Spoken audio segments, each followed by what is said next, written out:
Rekan-rekan semua, selamat berjumpa lagi dengan saya, Anggono Raras. Pada kesempatan ini, saya akan menjelaskan tentang nilai jasa yang dirasakan pelanggan. Hal ini sering ditanyakan kepada saya dari rekan-rekan mahasiswa tentang masalah nilai jasa ini. Mari kita lanjutkan lebih dalam untuk memberikan contoh.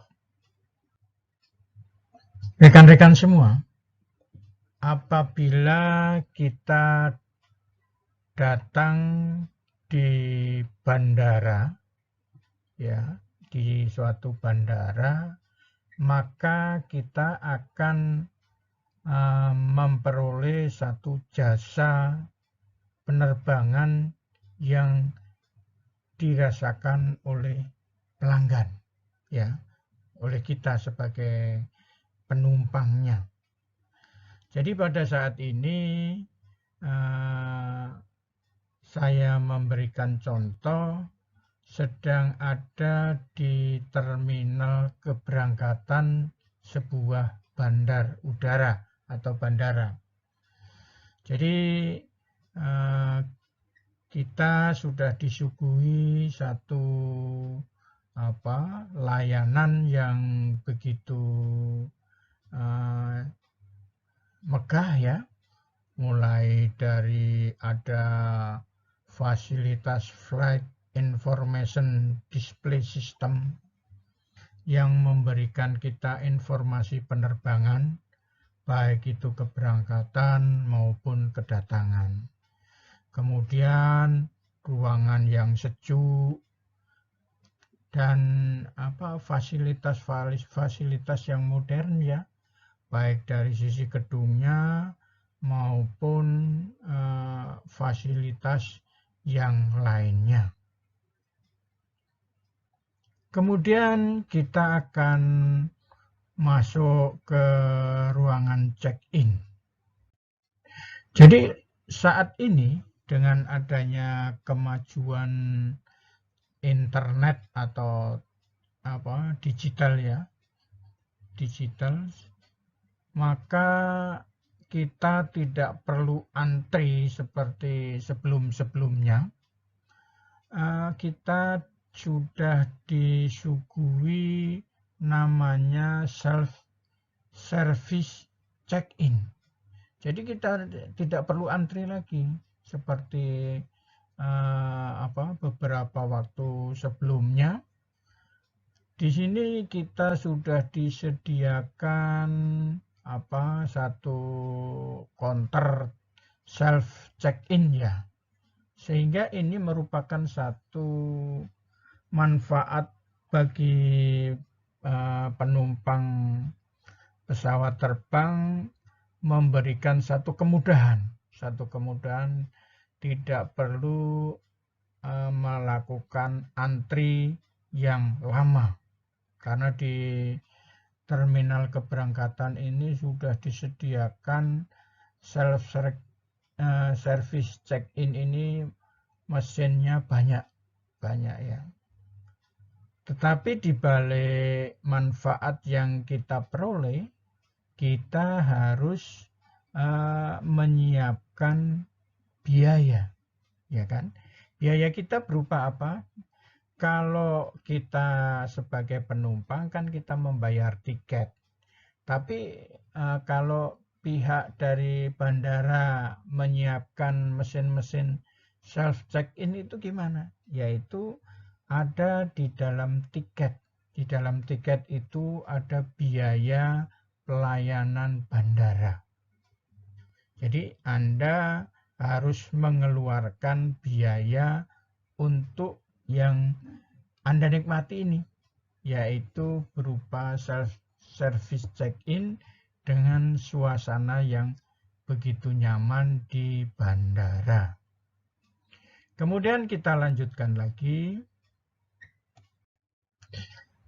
Pada saat kita setelah naik ke pesawat terbang, maka kita akan melakukan take off, yaitu kita dapat menikmati sebuah layanan yang berupa produk jasa, di mana hal ini tidak gratis, yaitu kita harus membayar sejumlah uang, yaitu biaya moneter, ya kan?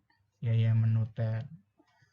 Kemudian setelah kita take off, akan menikmati perjalanan di pesawat terbang.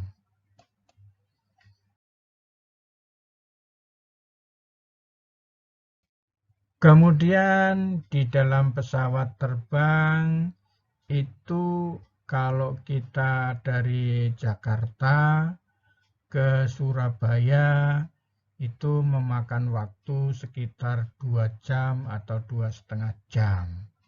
Karena semuanya itu tergantung jenis pesawatnya ya, jenis pesawatnya. Jadi di dalam perjalanan di pesawat terbang, Anda akan diservis oleh pramugara.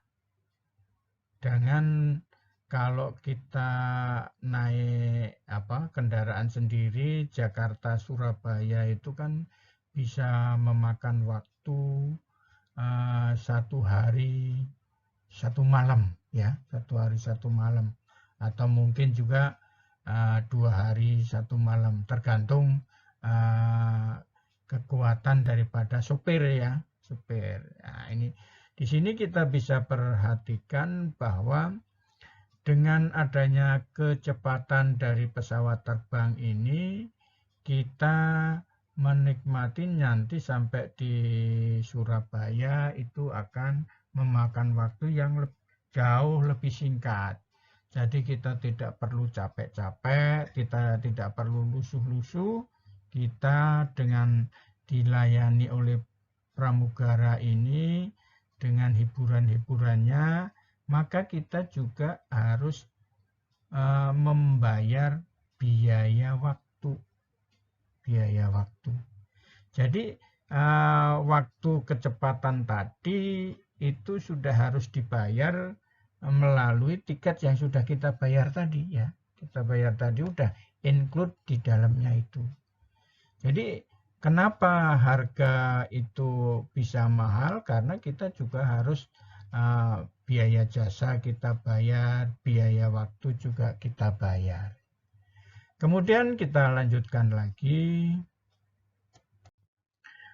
Saat kita sudah sampai di ini terminal kedatangan ya, terminal kedatangan, kemudian semuanya yang tadinya kita dilayani oleh pramugari atau pramugara pada saat kita ada di pesawat tadi, maka kita juga harus membayar biaya tenaga ya. Biaya tenaga itu juga harus kita bayar, tidak ada yang gratis ini. Kemudian selanjutnya kita akan turun dari pesawat, ya kan? Oke, kita lanjutkan, kita akan menuju ke terminal kedatangan. Kemudian kita sampai di terminal kedatangan, kita memperoleh satu manfaat image. Apa itu manfaat? Yaitu kita jadi lebih bangga. Kita bisa naik pesawat, ya kan? Dengan pelayanan itu. Jadi kita lebih bangga turun dari pesawat, keluar dari terminal, daripada kita turun dari bis antar kota. Ya, begitu turun masuk di terminal. Dari terminal nanti masih muncul kesemrawutan. Dari hasil manfaat image tadi atau harga diri tadi, maka kita ada biayanya, yaitu namanya biaya psikologi, ya kan? Biaya psikologi ini saat ini penumpang-penumpang ini sedang menuju ruangan pengambilan bagasi. Jadi begitu rekan-rekan semua, mudah-mudahan diskusi kita ini bermanfaat. Terima kasih. Semoga sukses.